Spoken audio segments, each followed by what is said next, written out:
Bienvenue dans la phase 6 d'AB Open World saison 3. À partir de là, nous allons créer une nouvelle lumière qu'on va vraiment bien paramétrer. Donc je vais mettre par exemple mon curseur à partir d'ici, là je le veux là, donc je vais activer ma grille, c'est fait. J'appuie avec Shift, clic droit, hop, et là je viens le mettre, hop, à peu près ici. Donc normalement, il n'est pas venu où je voulais, donc on va venir le paramétrer. Dans les tools, nous allons tout bêtement, ça je vais le masquer pour le moment, que vous voyez mieux les raccourcis. Je vais tout simplement ici dans mon View mettre mon curseur rotation à 0. OK, et sa position, on va le mettre à tout simplement toc, XY, on va le mettre à 1. Et le Z, on va le mettre à 0. Ou pourquoi pas directement hauteur à 3 mètres. Toc. Donc dans ce menu 3D curseur, vous pouvez comme ça placer correctement votre curseur. À la rigueur, on va même le mettre directement là où il faut. 3.9. Toc. Donc il est quasiment collé au plafond. Mais à la rigueur, justement, je vais plutôt le mettre en Y à 2. Quand on dit bien le placer, autant bien le placer tout de suite. Il y a un truc, c'est bon. OK. Donc là, je suis... Maintenant, je vais créer un spot. Add light. Et on va prendre un area. Toc. Automatiquement, il est positionné comme ça sur mon curseur. J'appuie sur point de mon clavier pour venir zoomer dessus. Et on va voir là qu'il est vraiment comme ça, hop, parfaitement bien positionné. Alors dans mon spot, une fois sélectionné, je vais dans le menu ici, Area. Et on va créer donc un spot en mode disque d'un diamètre, par exemple, d'un rayon de 20 cm. Voilà. Surtout ne pas toucher son orientation, on va le laisser tel quel. Le power, on verra plus tard, mais je vais quand même le mettre pour l'instant, on va partir sur 100 watts. Voilà. Et tout le reste, on le configurera plus tard. OK. Dans Custom Distance, on ne va pas jouer avec. Dans Shadow, on va bien faire attention qu'il soit en contact Shadow, ce qui fera que les importances seront beaucoup plus, de mes calculs de maison, beaucoup plus précis. On pourra par exemple ici le mettre à 0.02 pour qu'il soit vraiment beaucoup plus proche du calcul de nos arêtes. À partir du moment où on est là, ce qu'on veut faire, c'est avoir aussi la visibilité de notre spot. Donc ce qu'on va faire, on va faire un Shift A et on va créer un mesh. Donc Shift A, c'est ce qui fait le menu Add automatiquement. Et là, je vais chercher un circle qui, l'avantage, est pile poil à 0.2 aussi. Je vais appuyer sur slash de mon pavé numérique pour l'isoler, venir en Edit Mode, et en mode arrête, sélectionner tout, A, et appuyer sur F pour en faire une face. Je vérifie une fois de plus l'orientation de ma face, Face Orientation, et là je veux donc du coup basculer cette face de l'autre côté. Donc je sélectionne ma face, A, Mesh, normal, flip, et voilà. Ma face sera bien de ce côté-là. On va juste sélectionner notre face et la déplacer très très peu en Z, donc GZ.005. Et même je dirais 1, pour qu'elle soit juste au-dessus du spot, pour pas être à travers dessus, mais on voit bien que je l'ai fait en edit mode, c'est-à-dire que son pivot est le même que le spot.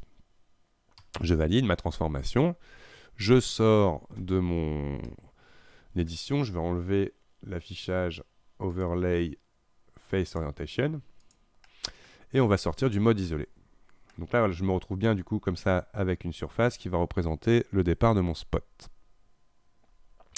Une dernière chose que je vais créer, add empty plane axis. Toc. Ça me permet d'avoir donc cet axe qui va tout simplement ici être le moyen de déplacer l'ensemble de mon système. Donc dans la taille, je vais le mettre par exemple à 0.5 pour qu'il soit plus petit. Une fois qu'il est créé, je vais sélectionner à la fois la lampe et mon circle. Je fais bien attention de ne pas être en empty et mon area. Voilà. Attention, je ne veux pas la caméra avec. Donc là, je recommence mes sélections. 1, 2, 3. On va venir clic droit, les parentés.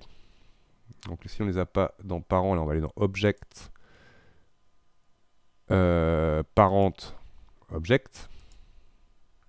Normalement, je sélectionne mon éditeur ici. Mince, c'était dans l'autre sens et ça n'a pas marché, on dirait en plus. Ok. Donc on revient en arrière, CTRL Z, c'était l'inverse. Toc, toc, toc. Voilà. Non, voilà. Donc il faut bien que je sélectionne en dernier mon objet. Donc là je prends la lampe, la géométrie, mon objet, objet parent, parent object. Le principe c'est maintenant je sélectionne cet objet là et quand je déplace, tout le monde doit suivre. Voilà, là c'est bon.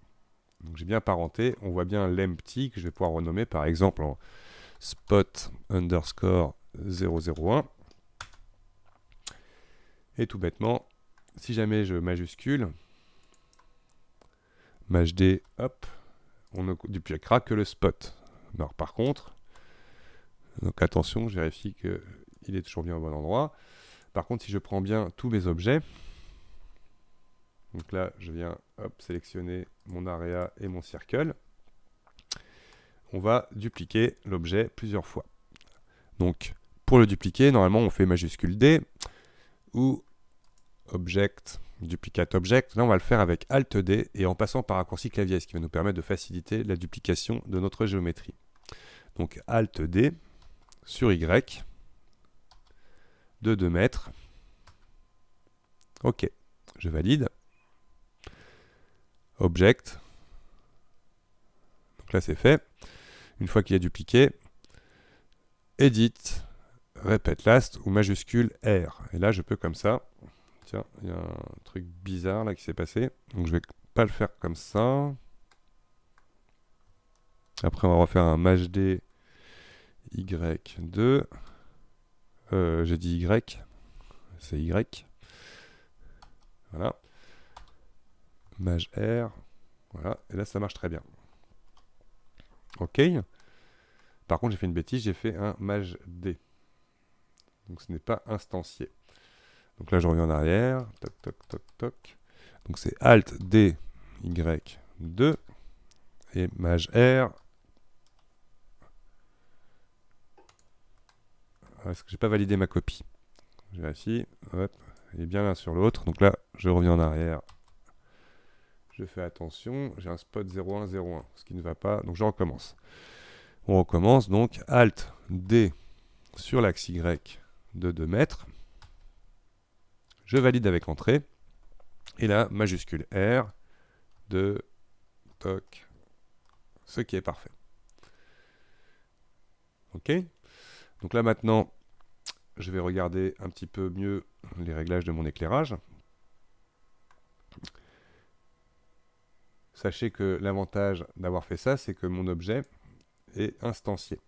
C'est-à-dire que si je vais par exemple dans mon premier area ici, et que je change par exemple, je mets tout à 5 watts, toutes mes lumières viennent à 5 watts. D'accord? Donc là, à l'inverse, on va lui mettre par exemple 250. OK, c'est beaucoup plus fort.